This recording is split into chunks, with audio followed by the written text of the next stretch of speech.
வணக்கம். புதுச்சேரி நெல்லித்தோப்பு தொகுதிக்குட்பட்ட immaculate art of மேரி உயர்நிலைப் பள்ளியில் புதுச்சேரி அரசின் மழையங்கி மற்றும் இலவச மிதிவண்டியை சட்டமன்ற உறுப்பினர் ரிச்சர்ட் ஜான்குமார் வழங்கினார். புதுச்சேரி அரசு பள்ளிகளில் பயிலும் மாணவ மாணவியர்களுக்கு பல்வேறு நலத்திட்ட உதவிகளை செய்து மாணவ செல்வங்களை படித்து முன்னேற வழிவகை செய்து வருகிறது.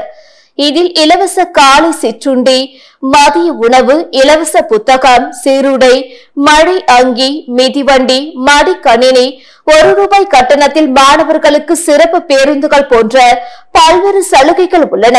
இதன் ஒரு பகுதியாக பள்ளி மாணவ மாணவியருக்கு இலவச மிதிவண்டிகள் வழங்கும் நிகழ்வும் ஒரு பகுதியாகும். அந்த வகையில் இன்று நெல்லித்தோப்பு தொகுதிக்குட்பட்ட இமாக்குலேட் ஆர்ட் ஆஃப் மேரி உயர்நிலைப் பள்ளியில் மழையங்கி மற்றும் இலவச மிதிவண்டி வழங்கும் நிகழ்ச்சி நடைபெற்றது. இதில் சிறப்பு அழைப்பாளராக நெல்லித்தோப்பு தொகுதி பாஜக சட்டமன்ற உறுப்பினர் ரிச்சர்ட் ஜான்குமார் கலந்து கொண்டு மாணவ மாணவிகளுக்கு மழையங்கி மற்றும் மிதிவண்டியை வழங்கினார். அப்பொழுது பள்ளி தலைமை ஆசிரியர் அனிடா மாலினி மற்றும் ஆசிரியர்கள், மாணவர்கள் பலர் உடனிருந்தனர்.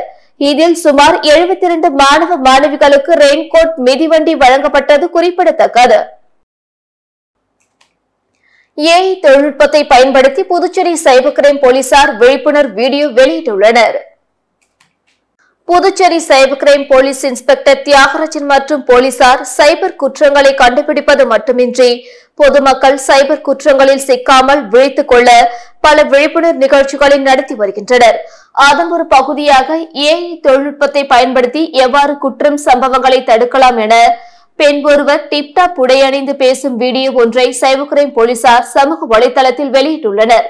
அதில் கொரியர் மூலமாக போதைப் பொருட்கள், ஆயுதங்கள் அனுப்பியதாகவும், சிம் கார்டுகள், ஏடிஎம் கார்டுகள் உள்ளிட்டவை அனுப்பப்பட்டுள்ளதாகவும் மும்பை போலீசார் போதைப் பொருள் தடுப்பு பிரிவு போலீஸ் மற்றும் சிபிஐ அதிகாரிகள் பேசுவதாக கூறி மிரட்டி ஆன்லைன் மோசடி பணத்தை பறிக்கிறார்கள். அறிமுகம் இல்லாத நபர்களிடமிருந்து வரும் எந்தவொரு வீடியோ அழைப்பையும் ஏற்க வேண்டாம் உள்ளிட்ட பல்வேறு தகவல்களை அந்த வீடியோவில் வெளியாகி உள்ளது. AI Women artificial intelligence voice over சொல்லும் சைபர் குற்றங்கள் மற்றும் விழிப்புணர்வு பை சைபர் கிரைம் காவல்துறை. புதுச்சேரி 1. குரியர் நிறுவனங்களின் பெயரில் பணம் பறிக்கும் மோசடிகள். பெடெக்ஸ், டிடிடிசி, டிஎஸ்எல் போன்ற குரியர் நிறுவனங்களின் பெயரில் போதைப் பொருட்கள், ஆயுதங்கள், சிம் கார்டுகள், ஏடிஎம் கார்டுகள் போன்றவற்றை அனுப்பியிருக்கிறார்கள் என்று சொல்லி Mumbai cyber crime narcotics control bureau CBI என்ற பெயரில் மிரட்டி உங்களை கைது செய்வதாகவும், உங்களுக்கு தொடர் புதியவர்களை கைது செய்து விட்டோம் என்று பயமுறுத்தி பணம் பறிக்க முயற்சி செய்வார்கள். இதை யாரும் நம்ப வேண்டாம். 2.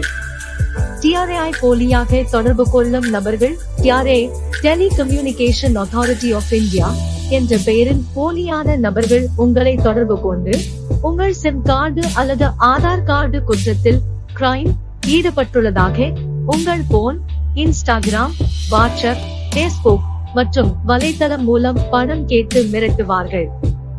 இது போன்ற தகவல்களை யாரும் நம்ப வேண்டாம். 3. ஆன்லைன் போலி கடன் பயன்பாடுகள். போலி கடன் பயன்பாடுகள் மற்றும் இன்ஸ்டாகிராம், வாட்ஸ்அப், பேஸ்புக் மற்றும் வலைதளங்கள் மூலம் ஆன்லைன் கடன் வாங்கினால் உங்கள் தகவல்களை திருடி உங்களை சார்ந்தவர்களுக்கு உங்களின் புகைப்படங்களை மோர்பிங் செய்து ஆபாசமாக சித்தரித்து அனுப்பி அதிகமாக பணம் கேட்டு மிரட்டுவார்கள். இது போன்ற கடன் வாய்ப்புகளை நம்ப வேண்டாம். செவாலி செல்லன் நாயக்கர் பிறந்தநாளையொட்டி சட்டப்பேரவை வளாகத்தில் அலங்கரிக்கப்பட்ட அவரது திருவுருவ படத்திற்கு முதலமைச்சர் ரங்கசாமி, சபாநாயகர், எதிர்க்கட்சித் தலைவர் சிவா உட்பட சட்டமன்ற உறுப்பினர்கள் மலர் தூவி மரியாதை செலுத்தினார்கள். செவாலி செல்லான் நாயக்கரின் பிறந்த நாள் புதுச்சேரி அரசு சார்பில் இன்று கொண்டாடப்பட்டது. இதனையொட்டி புதுச்சேரி சட்டப்பேரவை வளாகத்தில் அலங்கரித்து வைக்கப்பட்டிருந்த அவரது திருவுருவப்படத்திற்கு முதலமைச்சர் ரங்கசாமி, சட்டப்பேரவை தலைவர் செல்வம், சட்டப்பேரவை துணைத் தலைவர் ராஜவேலு, எதிர்க்கட்சித் தலைவர் சிவா மற்றும் சட்டமன்ற உறுப்பினர் KSP ரமேஷ் ஆகியோர் மலர் தூவி மரியாதை செலுத்தினர். புதுச்சேரியில் கோயில்கள் மற்றும் பொது இடங்களில் வைத்து வழிபட்ட பெரிய விநாயகர் சிலைகளை கடலில் கரைப்பதற்கான பணிகள் விறுவிறுப்படைந்துள்ளன. புதுச்சேரியில் விநாயகர் சதுர்த்தி விழா வெகு விமர்சையாக கொண்டாடப்பட்டது. பொதுமக்கள் தங்கள் வீடுகளில் வைத்து வழிபட்ட விநாயகர் சிலைகளை கடற்கரையில் கரைத்து வருகின்றனர். கோவில்கள் மற்றும் பொது இடங்களில் வைத்து 5 முதல் 12 அடி வரையிலான விநாயகர் சிலைகளை வழிபாடு செய்தனர். அந்த சிலைகளை ஊர்வலமாக கொண்டு சென்று புதுச்சேரி கடற்கரையில் கரைக்க தயாராகி வருகின்றனர். இந்நிலையில் கடற்கரையில் சிலைகளை கரைப்பதற்கு ஏதுவாக பொக்லைன் இயந்திரம் மூலமாக சமன்படுத்தும் பணிகள் நேற்று மேற்கொள்ளப்பட்டன. விநாயகர் சிலை ஊர்வலமாக கொண்டு சென்று கடற்கரையில் கரைப்பதற்கான பணிகளை மாவட்ட நிர்வாகம் முடுக்கிவிட்டுள்ளது. வங்கக்கடலில் காற்றழுத்த தாழ்வு நிலை உருவாகி இருப்பதால் புதுச்சேரி பழைய துறைமுக வளாகத்தில் 1ஆம் எண் புயல் எச்சரிக்கை கூண்டு ஏற்றப்பட்டது. வங்கக்கடலில் காற்றழுத்த தாழ்வு நிலை உருவாகி இருப்பதாக வானிலை மையம் அறிவித்துள்ளது. இதையடுத்து தமிழகம், புதுவை மாநிலங்களில் பரவலாக மழை பெய்யும் எனவும் அறிவிக்கப்பட்டுள்ளது. இந்த நிலையில் புதுச்சேரி பழைய துறைமுகத்தில் உள்ள புயல் எச்சரிக்கை கூண்டில் 1ஆம் எண் புயல் கூண்டு ஏற்றப்பட்டது. துறைமுகத்திலிருந்து தொலைவில் புயல் உருவாகும் வாய்ப்பு உள்ளதாக எச்சரிக்கும் வகையில் இது ஏற்றப்பட்டுள்ளது. இந்த புயல் கூண்டு எச்சரிக்கையானது காரைக்கால் மற்றும் தமிழகத்தின் கடலூர் உள்ளிட்ட 9 துறைமுகங்களிலும் ஏற்றப்பட்டுள்ளதாகவும் மீன்வளத்துறை அதிகாரிகள் தெரிவித்தனர். கடலுக்கு மீன்பிடிக்க செல்லும் புதுவை மீனவர்கள் கவனமுடன் செல்லும்படி மீன்வளத்துறை அதிகாரிகள் அறிவுறுத்தியுள்ளனர். விநாயகர் சதுர்த்தியை முன்னிட்டு சாரம் பகுதியில் அமைக்கப்பட்ட 21 அடி உயர பிரம்மாண்ட விநாயகர் சிலைக்கு நடைபெற்ற சிறப்பு பூஜையில் சட்டப்பேரவை தலைவர் செல்வம் உட்பட பக்தர்கள் கலந்து கொண்டு சுவாமி தரிசனம் செய்தனர். புதுச்சேரி நகரில் இந்து முன்னணி விநாயகர் சதுர்த்தி விழா பேரவை சார்பில் 150க்கும் மேற்பட்ட இடங்களில் விநாயகர் சிலைகள் நிறுவப்பட்டு சிறப்பு பூஜைகள் நடைபெற்றன. புதுச்சேரி சாரத்தில் 21 அடி உயர சிலை அமைக்கப்பட்டது. அதற்கு சிறப்பு பூஜை நடைபெற்றது. இதில் புதுவை சட்டப்பேரவை தலைவர் செல்வம் மற்றும் இந்து முன்னணி நிர்வாகிகள் உள்ளிட்ட ஏராளமானோர் கலந்து கொண்டு சாமி தரிசனம் செய்தனர். வரும் 11ஆம் தேதி சாரம் விநாயகர் உள்ளிட்ட அனைத்து விநாயகர் சிலைகளும் ஊர்வலமாக எடுத்து செல்லப்பட்டு கடற்கரை காந்தி சிலை திடல் அருகே கடலில் விசர்ஜனம் செய்யப்படும் என இந்து முன்னணி நிர்வாகிகள் தெரிவித்தனர். பராமரிப்பின்றி இருக்கும் முத்தியால்பேட்டை சாராய ஆலை குடியிருப்பு பகுதி சமூக விரோதிகளின் கூடாரமாக மாறியுள்ளது. புதுவை கடற்கரை சாலையில் பழைய சாராய ஆலை இயங்கி வந்தது. இங்கு பணிபுரியும் ஊழியர்களுக்காக முத்தியால்பேட்டை பகுதியில் குடியிருப்புகள் கட்டித்தரப்பட்டன. சுமார் 3 ஏக்கர் பரப்பளவில் இந்த குடியிருப்புகள் இருந்தன. இதனிடையே கடற்கரை சாலையில் இயங்கிய சாராய ஆலை கடந்த 1990ஆம் ஆண்டு மூடப்பட்டு புதிய சாராய ஆலை வில்லியனூர் ஆரியபாளையத்தில் இயங்கி வருகிறது. பழைய சாராய ஆலை மூடப்பட்ட நிலையில் ஊழியர்கள் குடியிருப்பில் இருந்தவர்கள் காலி செய்து விட்டனர். இதனால் அந்த குடியிருப்புகள் போதிய பராமரிப்பின்றி தற்போது இடிந்த நிலையில் உள்ளது. ஊழியர்கள் காலி செய்ததால் பராமரிப்பின்றி கிடக்கும் முத்தியால்பேட்டை சாராய ஆலை குடியிருப்பில் இருந்த மரப்பொருட்களையும் சமூக விரோதிகள் திருடி சென்று விட்டனர். இங்கு சமூக விரோத செயல்கள் தற்போது நடந்து வருகிறது. காலை மாலை என எந்த நேரமும் மது பாட்டில்களை வாங்கி சென்று பலர் குடித்து வருகின்றனர். அது மட்டுமின்றி ரவுடிகள் வெடிகுண்டுகளை பதுக்கி வைக்கும் இடமாகவும் இந்த இடம் உள்ளது. இங்கு சோதனை நடத்தி போலீசார் பலமுறை நாட்டு வெடிகுண்டுகளையும் கண்டுபிடித்துள்ளனர். இதனால் இந்த பகுதியில் நடமாடவே பொதுமக்கள் அச்சம் தெரிவிக்கின்றனர். இது அரசு இடமாக இருப்பதால் வாடகை கட்டிடங்களில் செயல்படும் அரசு அலுவலகங்களை இங்கு இடமாற்றம் செய்யலாம். எனவே அரசு இதற்கு நடவடிக்கை எடுக்க வேண்டும் என்ற எதிர்பார்ப்பு அப்பகுதி மக்களிடையே நிலவுகிறது. ஜிப்மரில் முதல் சுற்று கலந்தாய்வு முடிவில் இன்னும் 52 இடங்கள் காலியாக உள்ளன. இந்த இடங்கள் 2வது சுற்று கலந்தாய்வு மூலம் நிரப்புவதற்கு MCC இணையதளத்தில் பதிவு செய்ய நாளை கடைசி நாள் என்று அறிவிக்கப்பட்டுள்ளது. புதுவை ஜிப்மர் மருத்துவக் கல்லூரியில் அகில இந்திய ஒதுக்கீடு 134, புதுவை ஒதுக்கீடு 48 என 182 MBBS இடங்கள் உள்ளன. இதேபோல் ஜிப்மர் காரைக்கால் கிளையில் அகில இந்திய ஒதுக்கீடு 45, புதுவை ஒதுக்கீடு 16 என 61 MBBS இடங்கள் உள்ளன. இந்த இடங்களுக்கு ஆண்டுதோறும் டெல்லியில் உள்ள மருத்துவ கலந்தாய்வு கவுன்சில் MCC மூலம் ஆன்லைன் வழியாக கலந்தாய்வு நடத்தப்படுகிறது.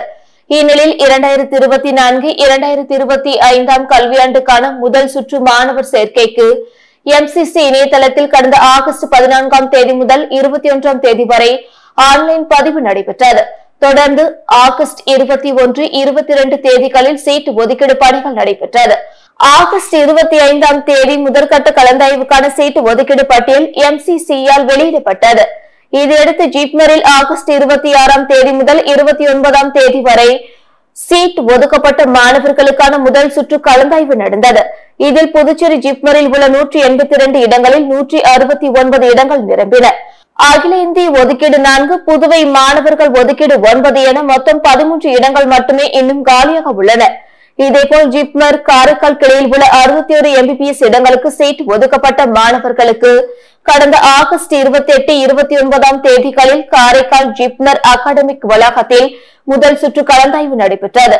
இதில் 22 இடங்கள் மட்டுமே நிரம்பின. அகில இந்திய ஒதுக்கீடு 33, புதுவை மாணவர்களுக்கான ஒதுக்கீடு 6 என மொத்தம் 39 இடங்கள் இன்னும் காலியாக உள்ளன. மேலும் ஜிப்மரில் புதுவை மாணவர்களுக்கான ஒதுக்கீட்டை இரட்டை குடியுரிமை மூலம் பறிக்க முயன்ற தமிழகம் மற்றும் கேரளாவை சேர்ந்த 8 மாணவர்களை நீக்க கோரி MCCக்கும் ஜிப்மருக்கும் புதுச்சேரி சுகாதாரத்துறை மூலம் கடிதம் அனுப்பப்பட்டது. இதனால் அந்த மாணவர்களுக்கு புதுவை ஒதுக்கீட்டில் சேர வராமல் தவிர்த்து விட்டனர். தற்போது ஜிப்மர், புதுச்சேரி மற்றும் காரைக்காலில் புதுவை ஒதுக்கீட்டில் 15 MBBS இடங்கள் உட்பட மொத்தம் 52 இடங்கள் காலியாக உள்ளன. இந்த இடங்களை 2வது சுற்று கலந்தாய்வு மூலம் நிரப்புவதற்கு செப்டம்பர் 6ஆம் தேதி முதல் 10ஆம் தேதி வரை MCC இணையதளத்தில் பதிவு செய்யுமாறு அறிவுறுத்தப்பட்டுள்ளது. அதன்படி நீட் தேர்வில் தகுதி பெற்ற மாணவர்கள் பதிவு செய்து வருகின்றனர். இந்நிலையில் MCC இணையதளத்தில் பதிவு செய்வதற்கான கால அவகாசம் நாளை மதியம் 12 மணியுடன் நிறைவடைகிறது. இதையடுத்து சீட் ஒதுக்கீடு பணிகள் வருகிற செப்டம்பர் 11, 12ஆம் தேதிகளில் நடக்கிறது. செப்டம்பர் 13ஆம் தேதி 2வது சுற்று சீட் ஒதுக்கீடு பட்டியல் வெளியாகிறது. இதில் சீட் ஒதுக்கப்பட்ட மாணவர்கள் செப்டம்பர் 14ஆம் தேதி முதல் 20ஆம் தேதிக்குள் கல்லூரியில் சேருமாறு அறிவுறுத்தப்பட்டுள்ளது.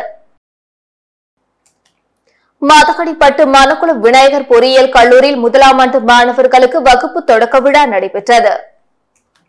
புதுச்சேரி மதகடிப்பட்டு மணக்குள விநாயகர் பொறியியல் கல்லூரியில் 1ஆம் ஆண்டு மாணவர்களுக்கு வகுப்பு தொடக்க விழா நடந்தது.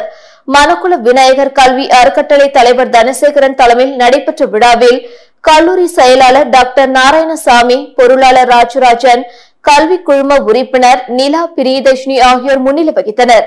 கல்லூரி இயக்குநர் வெங்கடாச்சலபதி வரவேற்றார். தலைமை விருந்தினராக TCS நிறுவனத்தின் துணைத் தலைவர் சங்கர நாராயண விஸ்வநாதன் கலந்து கொண்டு பேசினார்.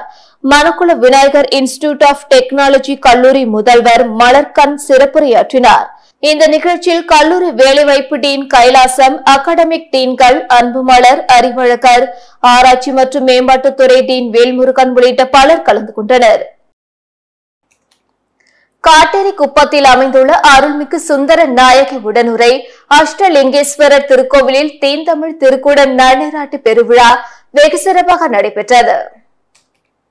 மண்ணாடிப்பட்டு கொம்யூன் காட்டேரி குப்பத்தில் அமைந்திருக்கும் அருள்மிகு சுந்தர நாயகி உடனுரை அஷ்டலிங்கேஸ்வரர் திருக்கோவிலில் தீந்தமிழ் திருக்குட நன்னீராட்டு பெருவிழா நடைபெற்றது. இதில் திரளான பக்தர்கள் கலந்து கொண்டு சாமி தரிசனம் செய்தனர். முன்னதாக காலை திருப்பள்ளி எழுச்சியும் ஆனந்த ஆட்டுதல் மூல திருப்பணிக்கு காப்பு அணிவித்தல், சுற்றுப்புற தெய்வங்களுக்கு திருக்குட நன்னீராட்டு பெருவிழாவும், நல்லவர் தமிழ் கேட்ட நாயகனுக்கு 4ஆம் கால வேள்வி துவக்கம், தொடர்ந்து வேள்வி நிறைவி அளித்தல், திருமுறை விண்ணப்பம், பொது விண்ணப்பம், பேரொளி வழிபாடு, அதனைத் தொடர்ந்து திருக்குடங்கள் புறப்பாடு நிகழ்ச்சி நடைபெற்று அருள்மிகு சுந்தரநாயகி உடனுரை அஷ்டலிங்கேஸ்வரர் ஆலய விமான கலசங்களுக்கு திருக்குறள் நன்னீராட்டு பெருவிழா வெகு சிறப்பாக நடைபெற்றது. இதில் சுற்றுவட்டார பகுதியை சேர்ந்த ஏராளமான பொதுமக்கள் கலந்து கொண்டு சாமி தரிசனம் செய்தனர். புதுவை அடுத்த கொங்கப்பட்டு மலட்டாறு அருகில் அமைந்துள்ள வள்ளி தேவசேனா சமேத சுப்பிரமணிய சுவாமி ஆலயத்தில் நடைபெற்ற கும்பாபிஷேக விழாவில் திரளான பொதுமக்கள் பங்கேற்று சாமி தரிசனம் செய்தனர். புதுவை அடுத்த தமிழக பகுதியான கொங்கம்பட்டு மலட்டாறு அருகில் அமைந்துள்ள ஸ்ரீ வள்ளி தேவசேனா சமேத சுப்பிரமணிய ஆலயத்தில் மகா கும்பாபிஷேகம் சிறப்பான முறையில் நடைபெற்றது. முன்னதாக விக்னேஸ்வர பூஜை, கணபதி ஹோமம், லட்சுமி ஹோமம், நவக்கிரக ஹோமம், வாஸ்து சாந்தி, 1 முதல் 4 யாகசாலை பூஜைகள் நடைபெற்றது. காலை 8 மணி அளவில் கலச புறப்பாடு நடைபெற்று சுப்பிரமணிய ஆலயத்தின் விமான கலசத்திற்கு புனித நீர் ஊற்றப்பட்டது. தொடர்ந்து பரிகார மூர்த்திகள் மற்றும் 13 அடி உயர விஸ்வரூப முருகன் சிலைக்கு கலச நீர் ஊற்றப்பட்டது. இவ்விழாவில் கொங்கும்பட்டு மற்றும் சுற்றுப்புற பகுதிகளில் இருந்து திரளான பொதுமக்கள் பங்கேற்று சாமி தரிசனம் செய்தனர். விழாவிற்கான ஏற்பாடுகளை கோவில் அறங்காவலர் குழுவினர் மற்றும் பொதுமக்கள் செய்திருந்தனர். விழாவில் பங்கேற்ற அனைவருக்கும் பிரசாதம் வழங்கப்பட்டது. மாலை திருக்கல்யாண உற்சவம் நடைபெற்று இரவு சுவாமி வீதி உலா நடைபெற்றது. அரசு வாகனங்களில் பழுது என காரணம் காட்டி தங்களுக்கு நெருங்கிய உறவினர்களின் வாடகை கார்களை பயன்படுத்தி அதற்கான வாடகை கட்டணத்தை அரசிடமே வசூல் செய்து வருவதாக அதிகாரிகள் மீது குற்றச்சாட்டு எழுந்துள்ளது. அரசு சார்பில் ஒவ்வொரு துறை அதிகாரிகளுக்கும் ஜீப் மற்றும் கார்கள் வழங்கப்பட்டுள்ளது. அதனை முறையாக பராமரிக்காமல் சம்பந்தப்பட்ட துறை அதிகாரிகள் அலட்சியம் காட்டி வருகின்றனர். இந்த நிலையில் அரியாங்குப்பம் பகுதியில் உள்ள அதிகாரிகள் அரசு வாகனங்களில் பழுது என காரணம் காட்டி தங்களுக்கு நெருங்கிய உறவினர்களின் வாடகை கார்களை பயன்படுத்தி அதற்கான வாடகை கட்டணத்தை அரசிடமே வசூல் செய்து வருகின்றனர். வட்டார வளர்ச்சி அதிகாரிக்கு ஒரு வாடகை சொகுசு கார், உதவி பொறியாளருக்கு ஒரு கார், இளநிலை பொறியாளருக்கு ஒரு கார் என தனித்தனி சொகுசு காரில் வலம் வருகின்றனர். அரசு திட்ட பணிகளுக்கு பங்கேற்பதற்கு மட்டுமின்றி சொந்த பயன்பாட்டுக்கும் அவை பயன்படுத்தப்பட்டு வருகிறது. சமீபத்தில் காவல் நிலையங்களில் இருந்த சேதமடைந்த ஜீப்புகளுக்கு பதிலாக புதிய ஜீப்புகள் வழங்கப்பட்டது. அதுபோல வட்டார வளர்ச்சி அலுவலகத்திற்கும் சேதமடைந்த ஜீப்புகளுக்கு பதிலாக அரசு சார்பில் புதிய ஜீப் வழங்க வேண்டும் எனவும் கோரிக்கை எழுந்துள்ளது. புதுச்சேரியில் 2025ஆம் ஆண்டு குடியரசு தினத்தன்று வழங்கப்படும் துணைநிலை ஆளுநரின் காவல் பதக்கம் மற்றும் பாராட்டு சான்றிதழுக்கு காவலர்கள் முதல் எஸ்பிக்கள் வரை காவல்துறையில் விண்ணப்பங்கள் வரவேற்கப்பட்டுள்ளது. இது தொடர்பாக புதுச்சேரி, காரைக்கால், மாஹே மற்றும் ஏனாமில் உள்ள அனைத்து எஸ்பிக்களுக்கும் காவல்துறை சிறப்பு பணி அலுவலர் ஏழுமலை அனுப்பியுள்ள சுற்றறிக்கையில் 2025ஆம் ஆண்டு குடியரசு தினத்தின் போது வழங்கப்படும் சிறந்த சேவைக்கான துணைநிலை ஆளுநரின் காவல் பதக்கத்தை பெறுபவர்களை தேர்ந்தெடுத்து இறுதி செய்ய காவல்துறை முன்மொழிந்துள்ளது. இதற்கான விண்ணப்பத்தை police.py.gov.in என்ற காவல்துறை இணையதளத்தில் பதிவிறக்கம் செய்து கொள்ளலாம். இந்த விருது காவல்துறையில் பணிபுரியும் அனைத்து காவலர்களுக்கும் பொருந்தும். ஒவ்வொரு ஆண்டும் அதிகபட்சமாக 3 பதக்கங்கள் வழங்கப்படும். இதற்கு கான்ஸ்டபிள் முதல் எஸ்பி வரை உள்ள அனைத்து காவல்துறை அதிகாரிகள் மற்றும் காவலர்களும் தகுதி உடையவர்கள். துணைநிலை ஆளுநரின் பாராட்டு சான்றிதழ் காவல்துறையில் பணிபுரியும் காவலர்களுக்கு பொருந்தும். ஒவ்வொரு ஆண்டும் அதிகபட்சமாக 5 காவலர்களுக்கு பாராட்டு சான்றிதழ் வழங்கப்படும். இதற்கு காவலர்கள் முதல் எஸ்பிக்கள் வரை அனைத்து போலீசாரும் பரிசீலிக்க தகுதி உடையவர்கள். துணைநிலை ஆளுநரின் காவல் பதக்கம் மற்றும் பாராட்டு சான்றிதழுக்கு விண்ணப்பிக்க 2025ஆம் ஆண்டு ஜனவரி 1ஆம் தேதியன்று காவல்துறையில் குறைந்தபட்சம் 10 ஆண்டுகள் பணியாற்றியிருக்க வேண்டும். உயிர் மற்றும் உடைமைகளை காப்பாற்றுவதில் அல்லது குற்றத்தை தடுப்பதில் அல்லது குற்றவாளிகளை கைது செய்வதில் குறிப்பிடத்தக்க துணிச்சலுக்காக சம்பந்தப்பட்ட அலுவலரின் கடமைகள் மற்றும் முந்தைய ஆண்டுகளில் நிலுவையில் உள்ள துப்பறியும் பணிக்காக ஏற்படும் அபாயங்கள் மதிப்பிடப்படுகின்றன. காவல்துறை தலைமை அலுவலகத்தில் விண்ணப்பங்கள் சமர்ப்பிக்க வருகிற அக்டோபர் 4ஆம் தேதி கடைசி நாளாகும். கால தாமதமாக வரும் விண்ணப்பங்கள் ஏற்றுக்கொள்ளப்படாது என்று அதில் குறிப்பிடப்பட்டுள்ளது.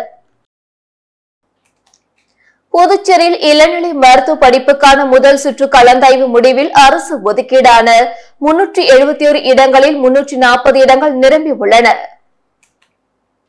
புதுச்சேரியில் நீட் சார்ந்த எம்பிபிஎஸ், பிடிஎஸ், பிஎம்எஸ் படிப்புகளில் உள்ள அரசு ஒதுக்கீடு, நிர்வாக ஒதுக்கீடு, என்ஆர்ஐ ஒதுக்கீடு மற்றும் பிவிஎஸ்சி படிப்பில் உள்ள சுயநிதி இடங்கள் மற்றும் என்ஆர்ஐ ஒதுக்கீட்டு இடங்களுக்கான முதல் சுற்று சீட் ஒதுக்கீடு பட்டியல் சென்டாக் இணையதளத்தில் கடந்த 1ஆம் தேதி வெளியானது. இதில் சீட் ஒதுக்கப்பட்ட மாணவர்கள் செப்டம்பர் 5ஆம் தேதிக்குள் கல்லூரியில் சேருமாறு அறிவுறுத்தப்பட்டிருந்தது. அதன் அடிப்படையில் மாணவர்கள் கல்லூரியில் சேர்ந்தனர். இந்நிலையில் அரசு ஒதுக்கீடு, நிர்வாக ஒதுக்கீடு மற்றும் என்ஆர்ஐ ஒதுக்கீட்டில் மருத்துவக் கல்லூரியில் சேர்ந்த மாணவர்களின் பெயர் பட்டியல் சென்டாக் இணையதளத்தில் வெளியிடப்பட்டுள்ளது.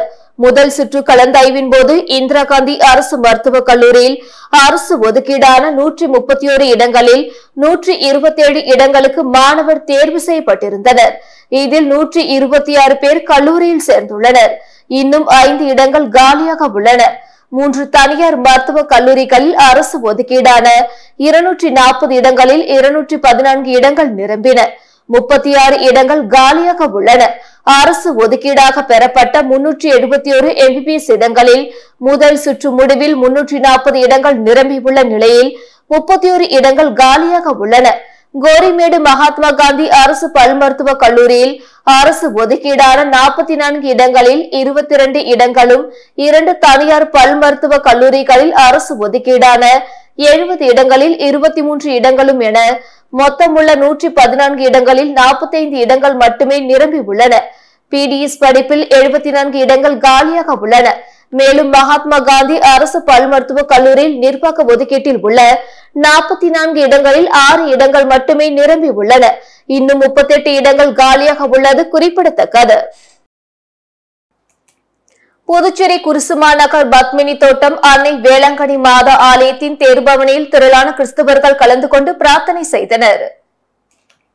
புதுவை குருசுமா நகர் பத்மினி தோட்டம் பகுதியில் அன்னை வேளாங்கண்ணி மாதா ஆலயம் அமைந்துள்ளது. இந்த ஆலயத்தின் 48ஆம் ஆண்டு பெருவிழா கடந்த 29ஆம் தேதி கொடியேற்றத்துடன் தொடங்கியது. அதனைத் தொடர்ந்து முக்கிய நிகழ்வான அன்னையின் திருவுருவம் தாங்கி தேர்பவனி நடைபெற்றது.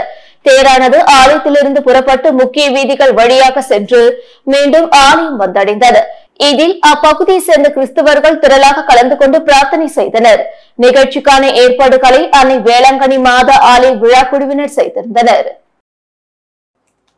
பாகூர் தொகுதியில் 36,67,000 ரூபாய் செலவில் மேம்பாட்டு பணிகளை சட்டமன்ற உறுப்பினர் செந்தில்குமார் துவக்கி வைத்தார். பாகூர் கொம்யூன் பஞ்சாயத்து சார்பில் சட்டமன்ற உறுப்பினர் தொகுதி மேம்பாட்டு நிதியின் மூலமாக பாகூர் தொகுதிக்குட்பட்ட பெரிய ஆராய்ச்சி குப்பம் கிராமத்தில் இலவச மனைப்பட்டா வழங்கப்பட்ட இடத்தில் 2,17,000 ரூபாய் செலவில் குடிநீர் குழாய் அமைத்திடவும், 7,69,270 ரூபாய் செலவில் பரிக்கல்பட்டு பேட் பகுதிக்கு தகன கொட்டகை அமைக்கவும், கன்னியக்கோவில் திருமலை வாச நகர், தண்டபாணி நகர், சாய்தேவி நகர், ரத்னா அவென்யூ, சுப்பிரமணி நகர் பகுதியில் 26,81,000 ரூபாய் செலவில் தார் சாலை மற்றும் குடிநீர் குழாய் அமைக்க திட்டமிடப்பட்டு அதற்கான பூமி பூஜை நிகழ்ச்சி நடைபெற்றது. இதில் தொகுதி சட்டமன்ற உறுப்பினர் செந்தில்குமார் கலந்து கொண்டு பூமி பூஜை செய்து வைத்து பணியை துவக்கி வைத்தார். இந்நிகழ்ச்சியில் பாகூர் கொம்யூன் பஞ்சாயத்து ஆணையர் ரமேஷ் மற்றும் அதிகாரிகள் பொதுமக்கள் கலந்து கொண்டனர். புதுச்சேரி முத்தியால்பேட்டை ஸ்ரீ லட்சுமி ஐக்கிரவர் பெருமாள் திருக்கோவிலின் 53வது பிரம்மோற்சவ விழாவையொட்டி ஐக்கிரவ பெருமாள் சூரியபிரபை வாகனத்தில் எழுந்தருளி பக்தர்களுக்கு காட்சியளித்தார். புதுச்சேரி முத்தியால்பேட்டை ராமகிருஷ்ண நகர் பகுதியில் அமைந்துள்ளது ஸ்ரீ லட்சுமி ஐக்கிரவ திருக்கோவில். இந்த திருக்கோவிலில் எழுந்தருளி உள்ள ஸ்ரீ லட்சுமி ஐக்கிரவ பெருமாளுக்கு 53வது பிரம்மோற்சவ விழா 7ஆம் தேதி கொடியேற்றத்துடன் தொடங்கியது. தொடர்ந்து அலங்கரிக்கப்பட்ட ஐக்கிரவ பெருமாளுக்கு சோடச தீபார்த்தனை காட்டப்பட்டு சூரிய பிரபை வாகனத்தில் வைக்கப்பட்டு திருவிதி உலா நடத்தப்பட்டது. இதில் பக்தர்கள் பலரும் கலந்து கொண்டு ஐக்கிரவரை வழிபட்டு சென்றனர். நீதிமன்றம் பலமுறை கேள்வி கேட்டும் பதில் அளிக்காததால் ஊழியர் வாங்கிய கடனுக்காக மகளிர் மற்றும் மாற்றுத்திறனாளிகள் மேம்பாட்டு கழகத்தின் பொருட்களை நீதிமன்றம் ஜப்தி செய்த சம்பவம் புதுச்சேரியில் பரபரப்பை ஏற்படுத்தியுள்ளது. திருபுவனை அரியூரை சேர்ந்தவர் விஜயலட்சுமி. இவர் அரியூர் அங்கன்வாடி மையத்தில் பல்நோக்கு ஊழியராக பணியாற்றி வந்தார். 2012ஆம் ஆண்டு தனியார் நிறுவனத்தில் ரூபாய் 8.50 லட்சம் கடன் பெற்றார். இதற்கான மாத தவணை தொகையை சில மாதம் மட்டும் செலுத்தினார். இதன் பின் பணத்தை கட்டவில்லை.